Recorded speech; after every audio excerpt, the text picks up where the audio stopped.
I'm Janessa, 26 years old. I've been married to Steve, a year older than me, for 2 years. Steve works for the government, while I work part-time and am financially dependent on him. Our debts are limited to student loans and a car loan. From the start of our marriage, we wanted kids, but it always seemed financially challenging. With our student loans soon to be paid off, we started to think maybe we could afford it. One day, our home phone rang, and Steve answered. It seemed like it was my mother-in-law on the other end. I was doing house chores at that time and couldn't catch the entire conversation, but they seemed deeply engrossed in their chat. About 30 minutes later, Steve hung up, saying he'd discuss it with me. What's up? Anything wrong with mother-in-law? She said that Stella's wedding date is set. Stella is my sister-in-law. We get along pretty well, emailing occasionally. I had heard about her boyfriend, so learning about their upcoming wedding was heartwarming. Oh, really? Finally! When is it? For some reason, Steve didn't seem as thrilled. Well, about the wedding? Did something happen to Stella? My mom wants to contribute to the wedding expenses and is asking to borrow $10,000 from us. Wait, what? Why us? We're not in a position to lend that amount. She mentioned that Stella's fiancé intends to pay for everything without any help from his parents. But mother-in-law wasn't too pleased about that and wants to help out financially. Why would she borrow money from us when they're trying to handle it themselves? In fact, we received $7,000 from them for our wedding. Though we intended to repay it, after an intoxicated relative of Steve's dad caused chaos at our wedding reception, we considered it compensation for the ruined event. We shouldn't lend the money without discussing it first.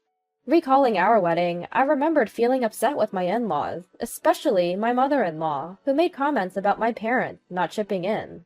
With a troubled look, Steve tried to persuade me. We do have savings over $10,000, but it's in a fixed deposit, and it's cheaper to borrow than break the deposit. It's a perspective we both share. Mother-in-law suggested that since Steve's a government employee, he could get a low-interest loan. She promises to repay us as soon as they receive the wedding gifts.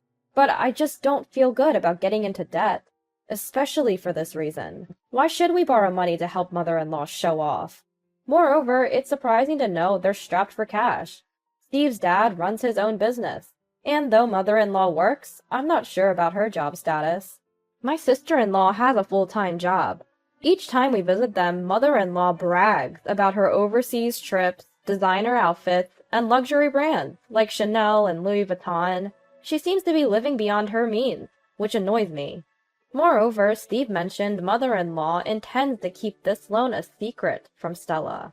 If you're dead set on this, at least be transparent with your dad and Stella. I don't want to be part of any secrets. Well, I understand my mom's desire to look good. Let's just stay silent on this, okay? Janessa, don't you think you're being a bit too cautious? What? You're saying I'm being narrow-minded? No matter how much she promises to pay back, it's still a significant amount of money. We need to think about this. I was starting to get irritated by my husband's careless remarks. It's not that I dislike Stella. Stella's genuinely a sweet girl. She even stood up for us when that drunk uncle caused the scene at our wedding. I was planning to give her a regular wedding gift. The last time we met, she happily mentioned, with the wedding reception expenses saved up, we can even go on a honeymoon. The $10,000 seems more for my mother-in-law than for Stella, and that doesn't sit right with me. I get that my husband earns his money, but we kept discussing this for days. He thinks since we won't technically lose out, why not lend it? But I can't stand my mother-in-law's casual attitude about borrowing money. Our talks never end well, and we risk slipping into arguments. This is the first time since our marriage that our views diverged this much.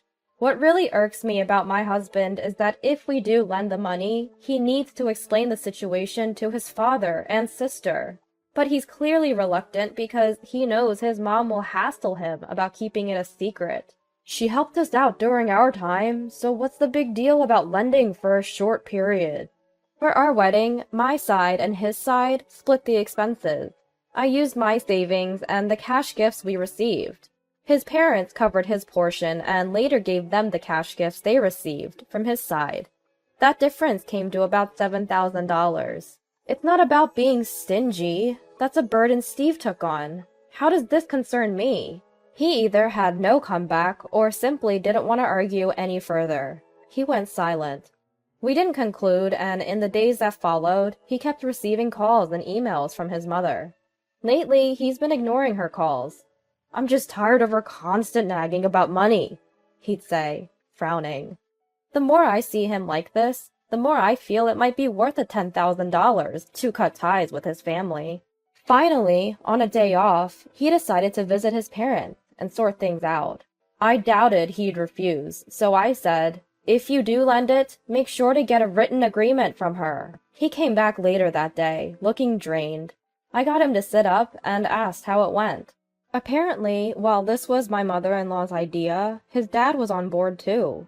They feel obligated as parents to contribute to the wedding, but they genuinely don't have the money. So they see borrowing from him as a temporary solution, thinking there's no need to tell their daughter. "Why are you so fixated on this?" they'd asked, emphasizing they don't want their daughter's fiancé to find out. They fear it would tarnish their reputation, which makes me wonder what they think of us. Then, my sister-in-law had told me earlier she had saved up money, but it looks like expenses for the venue decorations, attire, and production costs were more than she'd anticipated. Apparently, she's running short. So, she seems to be telling my mother-in-law that she'll pay her back with the wedding gift money and is asking for a loan. I doubt Stella ever imagined her parents would be asking us for money. According to mother-in-law, the amount they're short by is exactly what they were thinking of borrowing from us, about $10,000. Also, it seems there's been some friction between my sister-in-law and her fiancé over the wedding and reception, but it's unclear what the exact issues are. Should we just lend them the money secretly? You know how stubborn Janessa is, right? Wait, I told you I'm not okay with that. Did you not mention my conditions to mother-in-law and the others? Come on. You can see how much of a hassle it'll be if I tell them, right? Why do we have to deal with this on our day off? That's what I should be saying. They're your parents. I'm not even related by blood, so I'm the one getting dragged into this. Don't get it twisted. You really can be cold-hearted. You might say things bad about my mom, but it's not for her own leisure. Can't you understand a parent's feelings, wanting to provide for Stella? Don't you get it? If it's for Stella's sake, shouldn't they have thought about Stella's future way in advance and saved up? And Steve, he borrowed the maximum amount for his student loans because he just went along with what his parents said. Now he's struggling to pay it back. They've been on overseas trips since Steve was very young, and he doesn't even remember most of them. If they had skipped a few trips, wouldn't that have eased the loan burden? The bag mother-in-law carries is worth about $3,000. I don't like hearing bad things about my parents either. My bottled-up frustrations exploded, and I vented it all out on my husband. He'd been yelling with such intensity earlier, but now he's silently looking down. Thinking he might be angry, I took a peek, and he looked pale. "That bag cost $3,000? Really?" I silently showed him the price I found online for mother-in-law's bag.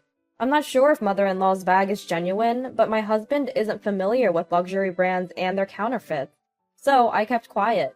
Plus, mother-in-law always shows it off to me with pride. Even if it's a fake, she might have unknowingly paid a lot for it. What do mother-in-law and the rest plan for their retirement if they're spending lavishly but can't spare $10,000? You're right. My feelings are torn because it's my sister's wedding and I want to help as much as possible. But something's off with my mom and my dad. We're not saying anything about it. Seems strange, too. In that moment, my husband's perspective shifted completely, and he sided with me. I borrowed his phone and sent mother-in-law an email. To summarize the contents, why is it okay to make your son take on debt if you don't like borrowing from consumer finance? You called my parents cold-hearted for not giving money, but is making your son take on debt and give money kind-hearted? What do you think about not having $10,000 at your age? I understand the benefits of using the mutual aid system, but since my sister-in-law's fiancé is a public servant, shouldn't he be the one to take advantage of it? I wonder if my sister-in-law, her fiancé, and their parents even know about the situation. If they're unaware, how do they plan to recover the wedding gift money? Depending on their response, I'll reconsider my relationship with them. I sent a message articulating all these concerns in a very sarcastic tone. Back in college, I earned a master's degree in law, which seems rather useless in my daily life. But in moments like this, I feel as if I got it just to craft such messages. I showed my draft to my husband, and with his approval, sent it. In about an hour, a reply came. "You dare speak to your in-laws like that? Consider your place. Basically, it's Steve borrowing money, not your place to interfere. You've been married for about 2 years now, and it seems you can't have children. Maybe it's time for some self-reflection on your role as a wife." The condescending tone pissed me off, but there was no direct answer to my questions. Frustrated, I quickly fired back an email. "We haven't legally adopted you, so you're not my parent. Even if you were, I'd still ask what I want to know. My husband and I share our finances, so I believe I have a say in how we spend our money. And as I said, I'll leave the final decision to my husband. We're not struggling to have kids. We're both working and juggling car loans and your son's student loan repayment. So financial stability isn't easy for us right now. We've made plans, so please refrain from interfering. And I don't recall marrying you just to produce a grandchild for you." I've never spoken out against my mother-in-law like this before. I regretted the impulse email a bit, but my husband assured me, "If she says anything, I've got your back." The next email from my mother-in-law read, "You truly are a pitiful person. You think you can corner me with your pretentious behavior? How miserable. If I could turn back time to the day Steve first brought you home, I would oppose the marriage with all my might. If there's one thing I regret, it's not seeing your true nature sooner. If you ever find yourself in a tight spot, don't expect any help from me." Realizing that any reply would be met with more off-target remarks, I chose not to respond. However, my father-in-law, apparently having seen my email too, angrily called my husband. "That arrogant, uneducated little girl! She's not our daughter, and we're not her parents. What was that email all about? Just because we've been polite, she thinks she can get carried away. Maybe it's because your story doesn't add up. Don't you think Mom's perspective is a bit off, Dad? I assumed your business was doing well, which is why Mom could afford all her luxuries. But now look where we are. Forget Stella's wedding costs. Shouldn't you two discuss your future plans more thoroughly? Otherwise, financial issues will just keep popping up. You're still under her influence, aren't you? Do you remember who raised you to be who you are today? Was it not me and your mother?" You know, I only said it because I'm worried, right? We have our own lives to think about, and we can't always be there to help. If you're gonna act like this, Mom and Dad, we might not visit for a while. With that, he hung up with a puff. "I feel bad for dragging you into this. I never meant for you to turn against your parents like that." "No, it's okay. I grew up with them my whole life. There were things I didn't notice because I thought it was normal. It's good to have some clarity now. I'm sorry for dragging you into this mess." "It's alright, as long as you're okay." We decided there was no point in arguing anymore. The wedding was getting closer, and thinking about my sister-in-law, who had no idea and probably thought our parents would help, we decided to tell her privately. So I reached out to her to meet up. Turns out, she had no idea about any of this. I had no clue things were this way. I didn't know Mom was struggling financially. I mean, I thought she was a bit careless with money, but she works too. So I assumed she was just managing her spending money. I'm sorry to bring this up, especially with the wedding around the corner. But if you need it, we're willing to lend you the money directly. Just let us know." "No, that's too much. My husband hates debt, even the loan for the car we're using. He wanted to pay it off in full. If anything, we'll just get a loan. There's no need to borrow from you and Steve. We've had some disagreements about the wedding preparations lately, and if he found out about this, it'd just make things worse. Our budget is tight, but we'll try to make do, even if it means crafting things ourselves to save money. Well, if you need any help with things like a welcome sign or something, Steve and I can help out. Just ask." She thanked us, and despite not knowing about it before, deeply apologized for her mother's actions. It was tough to see her feel so guilty. As the wedding date neared, my mother-in-law contacted my husband. Apparently, she had said she might not attend our sister-in-law's wedding. I always wondered how my brother would explain to the relatives why she didn't attend. It would surely raise eyebrows. It's a shame because I was really looking forward to seeing my sister-in-law in her wedding dress. But I can't bring myself to apologize and go. It's just how it is. I'll ask to see the photos later on. A few months after that, we returned the $7,000 difference in wedding expenses to my mother-in-law and father-in-law. While our relationship hasn't ended completely, my husband, who often relocates for work, got assigned to a place far from his parents, so it's less likely we'll interact much anymore. On the wedding day, when my sister-in-law and her husband realized we weren't there, she confronted mother-in-law. She admitted she told us not to come. I'm not sure how the story got around, but her husband, who knew nothing about this until then, was furious. It seems he's developed quite a disdain for his in-laws. They always wanted the couple to live with them eventually. It's a sad outcome for them, but they brought it upon themselves. Looking back, maybe the reason they spent money recklessly, buying branded items and taking frequent trips abroad, was thinking they'd be supported if they lived with their son.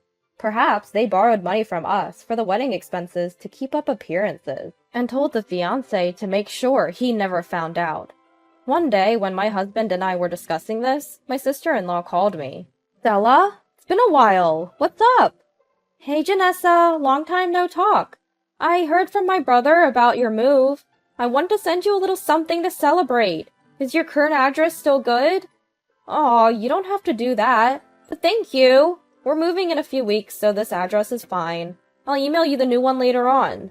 "Please do. You never know when a blessing will come, but we're hoping for one soon. As a seasoned mom, you'll have to share some tips with me." Yes, we were finally expecting a baby. Absolutely. Reach out if you need anything. I will. Take care. I don't have any siblings, so having such a sweet sister-in-law makes me feel truly blessed.